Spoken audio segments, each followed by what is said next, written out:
Today is the day we cross to Guatemala. Sort of prepared. Hi, and thanks for joining us. If you're new to our channel, please hit that subscribe button and the notification bell so you'll be notified of each new video. If you missed our last video, we went through the border crossing process from Mexico to Guatemala at the El Sabo border. It required a bit of patience, but it was pretty straightforward after all.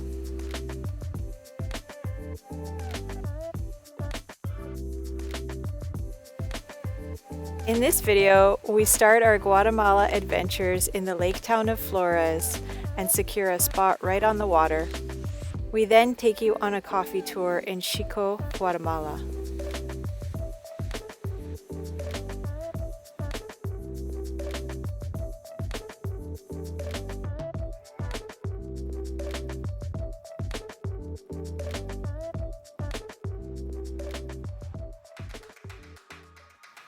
Hi, this is Dory, and I'm Mena.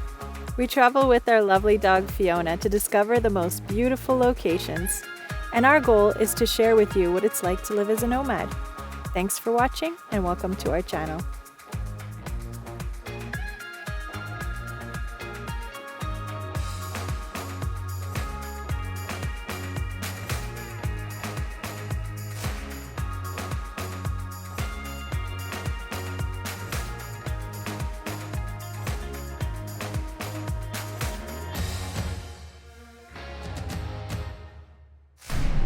We're done and we're in Guatemala. Oh, Guatemala! Oh, Guatemala! After crossing the Guatemala border, we decided to head towards Flores. For many, the main reason to visit Flores is its proximity to Tikal, the most famous Mayan ruins in Guatemala.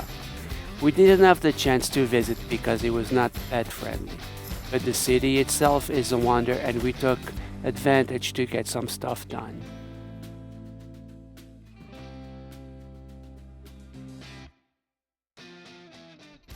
Look at this location. Yeah, it's not bad. Can't get better than that. Right in front of the police station. So we're right in front of the police station, which it makes extra secure. But not only that, there's a guy from Quebec that's been staying there. He's been there for a long time. So extra security. It's nice to see another Vanlifer because I'll be honest, I feel like we're the only Vanlifers around, you know. I haven't seen many people traveling, but yeah, happy to be here in Guatemala. What a nice surprise. So today it's all about exploring, and let's see what the first day has to offer.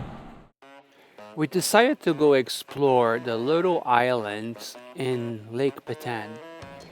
There's only one way you could access. You have to take the bridge, and luckily for us, that bridge was near our boondocking spots.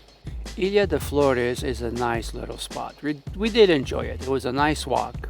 We went on a Sunday, and during the day, it wasn't really busy. It was just me and Men and Fiona walking around, exploring the little shops, restaurants, and enjoying the lake. We went back Sunday evening, and let me tell you, different experience. So we decided to come back to the island, and we needed a walk, so did Fee. And let me tell you, 10 times busier. Keep in mind it's a Sunday too, so it's really busy.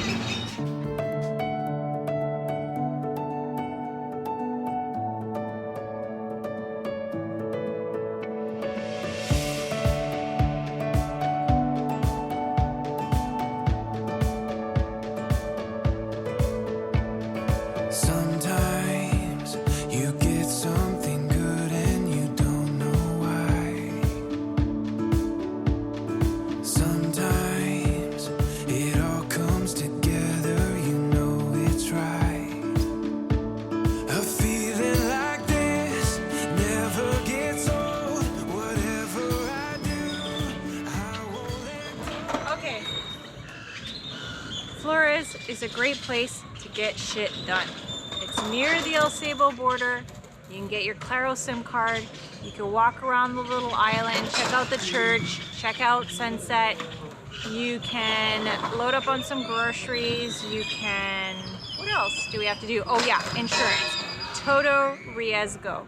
It's right beside where we're camping. We're gonna put the GPS coordinates for the campground so that you'll know, and then you go to iOverlander and it tells you exactly where the Todo Riesgo office is if you do want to purchase insurance. It's third-party liability, so keep that in mind. It's not required in Guatemala, but it makes us feel better. So we're gonna get it. It's about $100 US for 3 months.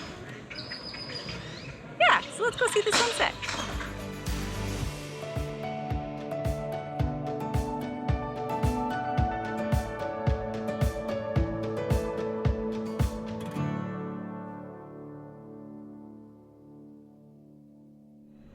We woke up here in beautiful Flores, right by the water, and I just came from the Todo Riesgo office, Seguro Todo Riesgo, and it's right nearby, a 5-minute walk from here. And what's good about it is that you could get your third-party liability insurance. So it costs us about $80 US, 611 quetzals for 3 months, and that's the same validity as your actual import permit. Unfortunately, it doesn't go longer than that. And it covers all of the Central American countries except for Belize and Panama. Now that we have that sorted and out of the way, let's get on the road. After leaving Flores, we decided to go towards Cobán. And let me tell you, the shortest route is not always the best one. The route was at least 15 kilometers of that kind of stuff, and was not pleasant for us or for the car.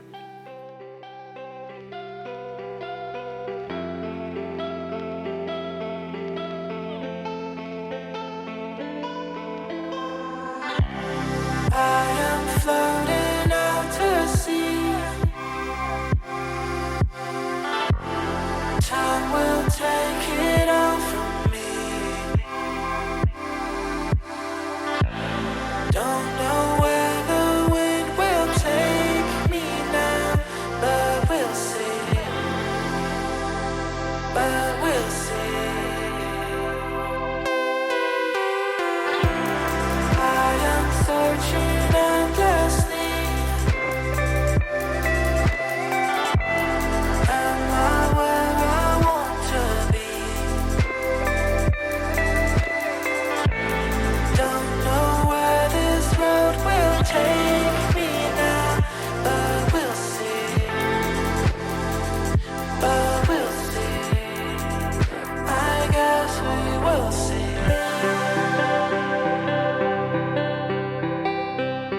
I guess we will see.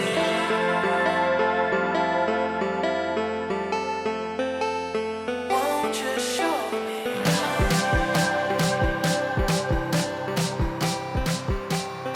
Won't you show me? Hey, good morning guys. So today in Guatemala, we are in Cobán. And we are at a coffee tour plantation co-op, and it's really interesting. It's the first night over here. We slept like angels. And I'm so happy to be here because if you guys know me by now, I love coffee. For, I don't know, almost 2 years, I've been drinking pour-overs, and I totally enjoy the process. And here we are at a coffee co-op plantation, and I'm about to do a tour. I'm hoping to do the tour today. I have a little bit of work to do, but hoping that I get my work done in time so I don't miss the tour. But now they're doing a little class on pour-overs, and I'm gonna go film it. So let's go check it out.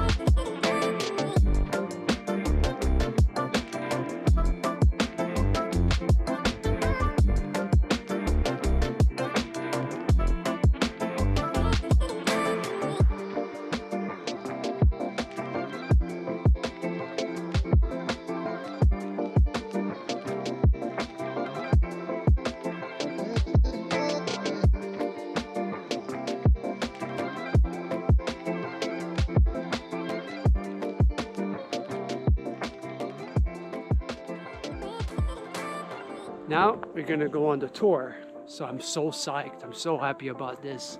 It's gonna be fun. Yeah, I'm enjoying my stay over here. Wi-Fi is good. The people are so friendly. I think the region is called Chicoj. I think we're gonna be three, so nice private little tour. It's costing me 75 quetzals, and to stay in the campground is 25 quetzals, which is honestly, it's nothing. The history of coffee. An Ethiopian legend. Their legend says the goat herder Kaldi first discovered the potential of these beloved beans. The story goes that Kaldi discovered coffee after he noticed that after eating the berries from certain trees, his goats became so energetic that they did not want to sleep at night. So this is how it starts. You plant a coffee bean, 30 days later, you get something like this. Once they have the seedling, they plant this in a pot, and this is about 5 to 6 months later. So that little plant that I was pointing at is about 5-6 months. A plant will last about 25 years, but it's gonna need some care. And he said the first 5 years is when the plant reaches the peak. And we saw it kind of look like a little cup. So that is biodegradable. They don't use plastic, so they don't, they don't contaminate the coffee. And they have 240 producers in this co-op, and 90% is exported out, 10% is for local. So this plant here has 10 years, and once they want to regrow it again, they kind of cut it and they let another one grow. So, todas esas plantas es más o menos 10 años? 10 años. 10 años. La recolección se hace de forma manual. Manual, okay. Manual, mecánico. Entonces viene el productor y empieza a cortar. Wow, solos Únicamente los... el grano bueno. y, Grano óptimo de calidad. De maduración. y solo pega les... Solo el maduro. el maduro tiene que ser vermelho? de este color. Red color. Okay. So you're saying the plantains here, the plantain trees have two purposes. One, for the plantains, of course. Second, it provides shade, and they cut the leaves down and they go on the floor, and it keeps the soil humid. So the coffee tree is always kind of like drinking. The soil is not dry. It's very interesting. I tasted the fruit and it tastes like honey. So it's very, very sweet. Posturas altas. Ahora recortamos porque generalmente si la planta sigue creciendo va a llegar en una etapa donde solo se concentra la producción en la parte alta. This big plant is the same age as this one. The only thing is it wasn't cut. So when they don't take care of the plants, the issue is that they have to pull it down with one hand, and the other hand they collect the beans. Where on a small one like this, they could use both hands. Vente para acá. Ahí hay producción, ¿ves? Y aquí abajo nada. Nada. Entonces hay que evitar esa parte. So necesita cortar pero no cortaron. Para que regenere la parte de abajo. And mostly it's small producers that are doing this, right? And what happens is he was telling me that 48% of the producers, the family, is women working. So 48% is actually ladies working, and they're faster than men. So we just tasted this bean, and it actually was sweeter than the other one. The reason is because it's in the shade, which is very, very interesting, because I figured if it's in sunny, right, it would be more fruity, but no. Shade equals more fruits, more sweets. The funny thing is they all get mixed up, so it doesn't really matter because it becomes the same batch. But if you taste the fruit one that was grown in the sun versus one that was grown in the shade. The shade one tastes a little bit more like honey. And the other 6 months that they're not harvesting, they're not picking the fruits, they actually work on providing shade for the plants. La etapa de floración se da en el mes de mayo. Mayo. Mayo la floración. La sombra es lo que te conté. Okay. Ya te expliqué. Mayo. So in May, it's when you get the flowers. So no this, solo flowers, Solo flowers. in May. Solo flowers. Huh. 3 Plante. años que se sembró. ¿Ves? 3 years. Acércate. A la very good. ¿Ves? Perdón. ¿Pruebas esto? ¿Quieres 3 probarlo? años. Sí. ¿La miel?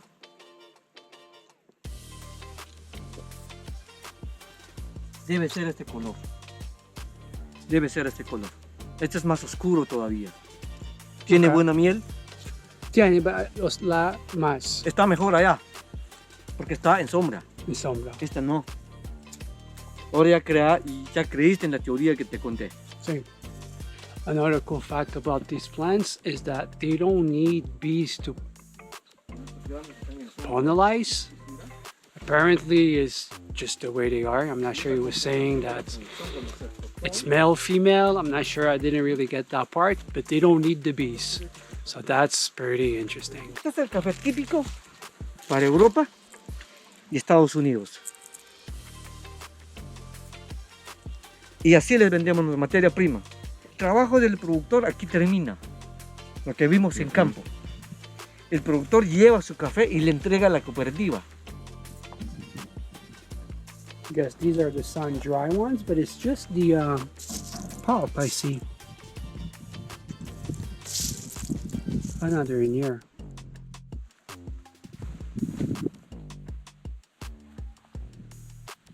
¿Cuánto tiempo para secar? 22 días. 22 días. ¿Por qué este está la pulpa?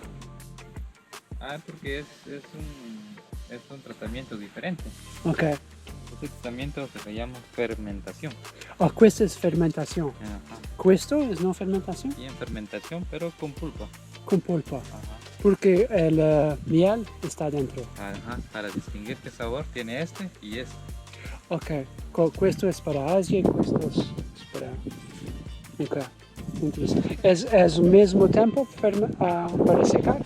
Sí, al mismo tiempo. 22 días. Estos son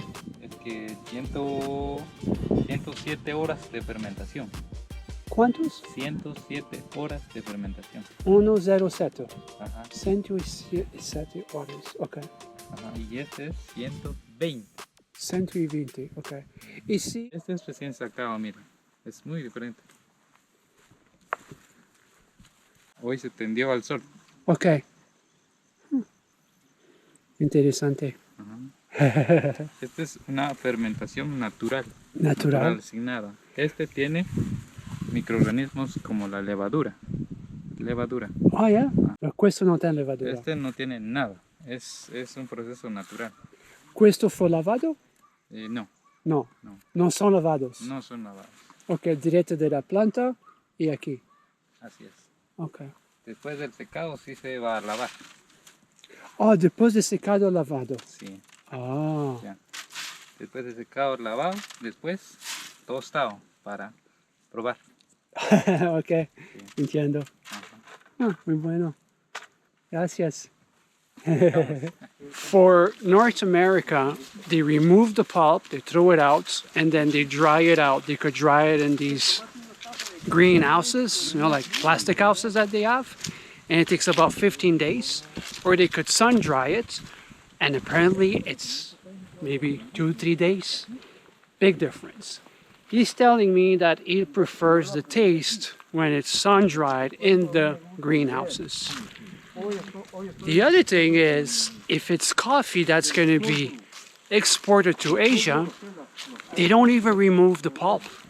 They leave the honey in there and it dries up, and then it's the same process. They will grind it up and make their own coffee.